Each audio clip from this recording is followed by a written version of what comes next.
And again, good afternoon, everybody. And I'm going to go first. I'm going to actually be going quickly through my slides because since we lost the breakout sessions, I'd love to have a little bit of time for discussion of the solution space. As Maya said, I think that we've had a very compelling presentation this morning of the problems.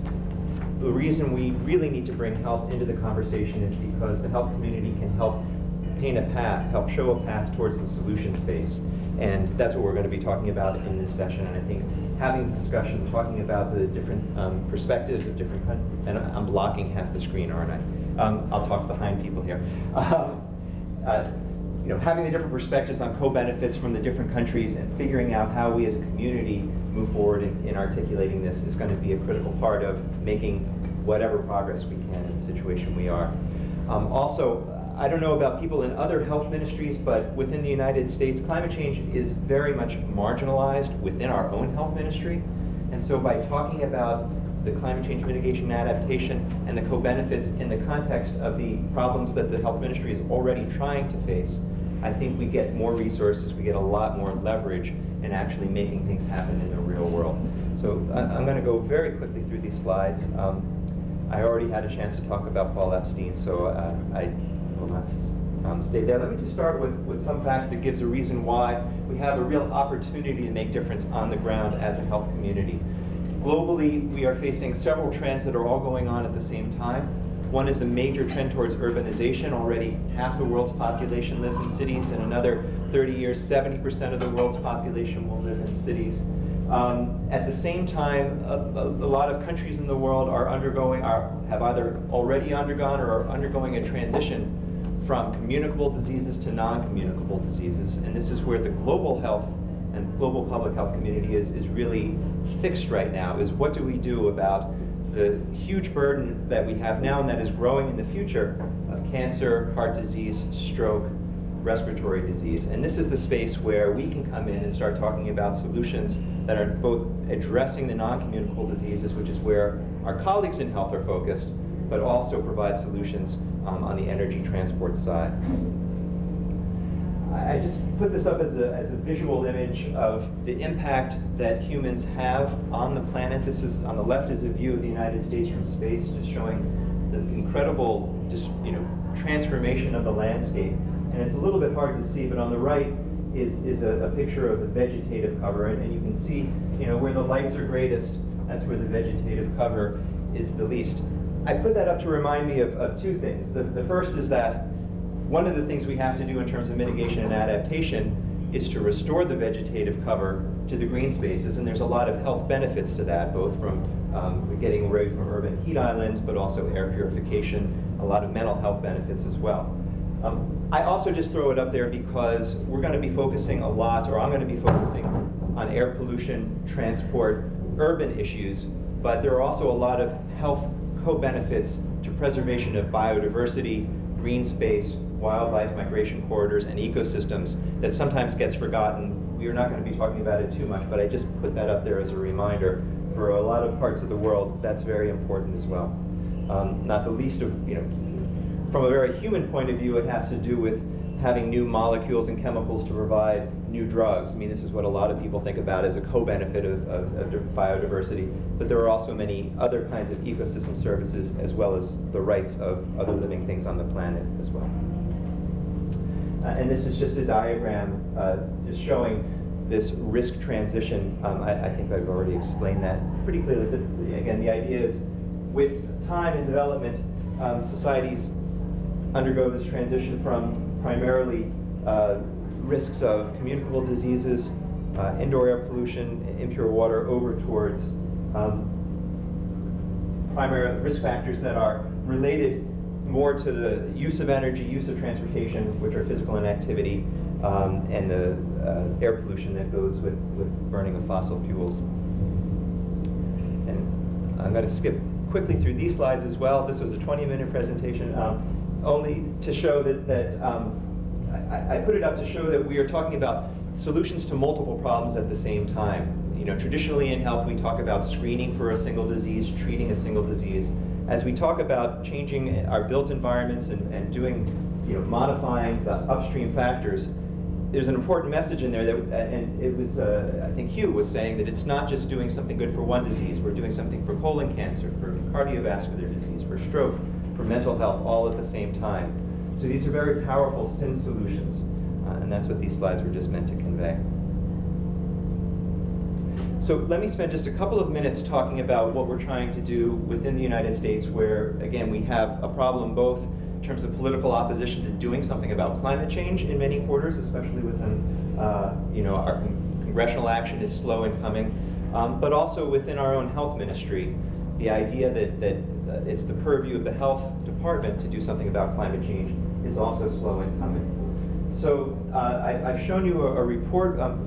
One of the things that President Obama did when coming into office was to issue an executive order that said that every department of the US government has to come up with a plan for how they are going to incorporate climate change into their strategic planning. So every department has to come up with a climate adaptation plan, including the health department. And this was the primary health recommendations that we made to the whole US government. And I just want to focus in on a couple of these in particular. So the ones that are still in black. The first is to go for these co-benefits and to recognize that the best thing that we can do in terms of climate adaptation is to modify environments and reduce health disparities so that rates of underlying disease are lowest, the rates of diabetes, cardiovascular disease, respiratory disease are reduced. We have smaller vulnerable populations. But the other thing that we're working on is recognizing that decisions are being made right now in transportation, in agriculture, in housing, in modifying our urban and other landscapes. And those decisions tend to be made without health input and without consideration of the health impacts. Sometimes those decisions do bad things for health, as when we put, in cities, put highways in right next to living spaces and schools. And that without signaling me something? Without bringing health in and both avoiding the bad side, but also being able to provide evidence of the economic benefits of the economic benefits of doing the right thing for health, that we can push decisions in a better direction. I'm going to skip over this slide and just talk a little bit about what we're doing also within my institute, the National Institute of Environmental Health Sciences. Just as climate change is not in the mainstream of our Department of Health, so our Institute of Environmental Health Sciences is not the usual part of the National Institutes of Health. National Institutes of Health is organized by the Heart Institute and the Lung Institute and the Brain Institute, and it's all about diagnosis and treatment, a traditional biomedical model. Our institute is the home of environmental health and looking at the impacts of upstream drivers, looking at air pollution, especially transportation-related air pollution, for many years. But we now have a climate change program within the National Institute of Environmental Health Sciences, and this diagram just shows the different parts that we're focusing on, looking a lot at what makes populations more vulnerable to the impacts of climate change, but also focusing very directly on things we do for mitigation and adaptation and how that influences health. So one of the things that we did, we led an interagency group producing this document, and for those of you who haven't read it, I would recommend taking a look at it. It does two things that are different from the usual IPCC-oriented climate change and health review or what has been there before. Usually when we talk about climate change and health, we talk about direct impacts like heat stroke and air pollution. We talk more about the drivers and the environmental factors.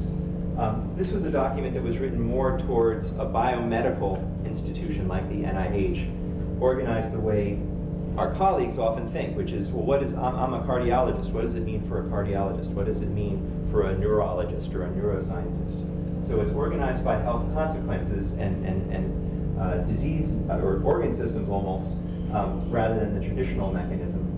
And then the other thing that it does that's a little different is that as it discusses the impacts on respiratory disease or cardiovascular disease, it very explicitly incorporates mitigation measures and adaptation measures at the same time as looking at the health impacts, and kind of puts together a research agenda that combines the co-benefits or the potential co-harms and also the impact side. NIEHS was also one of the sponsors for the Lancet series that Dr. Haynes is going to be presenting, so I only put this up to tease you for his presentation as it comes up, and he'll be talking more about the specifics of his analysis, but we were proud to be part of the sponsorship of that. And this is one of the studies that we're funding, an example of the kind of study that we're starting to fund as part of this looking at mitigation adaptation impacts. This is a study that is being done at the University of Wisconsin by Jonathan Patz, and this is an effort to try to quantify the health impacts of increased air conditioning demand in the United States as temperatures rise. So it's kind of, rather than thinking of a business as usual health impacts, or looking, most of the models don't take into account this increased demand, so this is trying to really get a quantitative estimate of that. And what they're doing is linking models of future climate change to models of energy consumption. So we have models that say, well, for a certain amount of degree days, for a certain temperature, humidity in a given location, you'll have this many people using air conditioners, and that will lead to this much electricity demand. It then links that to actual power plant emissions, and then from the power plant emissions, models the dispersion of the pollution from the power plants all the way through to the health impacts. So I'm just going to close with a very brief discussion of the different kinds of tools that we're trying to develop to take the science and allow it to be used in these kind of decision makings. In order to actually make co-benefits a reality and to get into the decision making at either the local level or at a higher level, at a government level or an international level, we're really going to have to be able to do more than stand up and say, we think this is important, or we know that if we do this, people will be healthier. We have to really start being able to put some quantitative science behind it.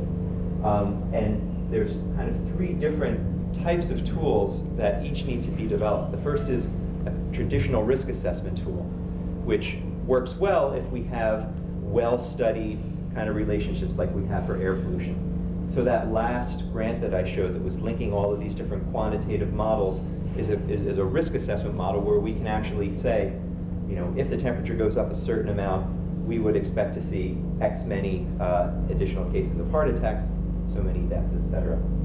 The second is developing life cycle assessment. This is something that can't be done within one biomedical institution. This is something that is inherently multidisciplinary. But this is the kind of thing that we were talking about in Paul Epstein's work, taking a look at decisions that are being made now about energy extraction, about fracking, about increased coal use, tar sands, and looking at it from this life cycle perspective, having the tools to look all the way upstream at the extraction and the environmental impacts locally and the health impacts locally, all the way through to what happens with the use of that kind of energy or other kinds of products and the waste.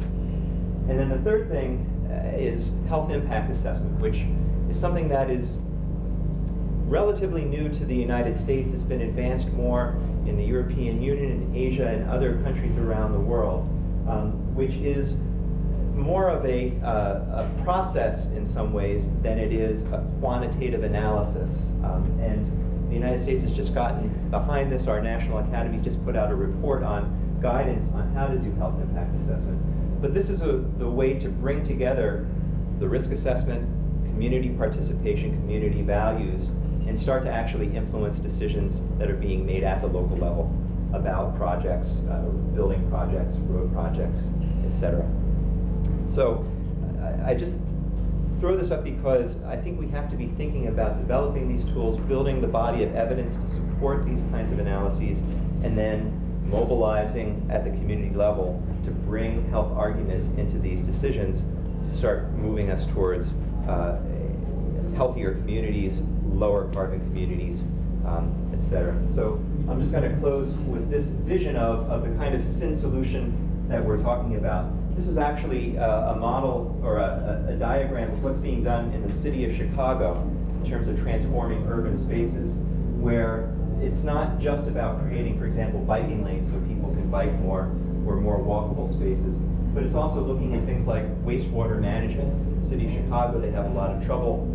Increased precipitation, they have overflow of their water treatment systems, and risks of increased diarrheal disease because they're overwhelming the water treatment systems.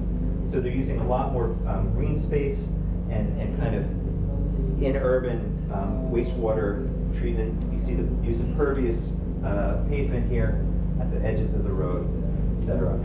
So I'll close there. Again, a couple of different points all coming together, but I think that what I want to convey is that we have a positive vision as a health community that we can put on the kinds of changes that we need to do in order to both protect populations by reducing urban heat island effects, but also providing alternative transportation and ways that people can get around, not in a low carbon future.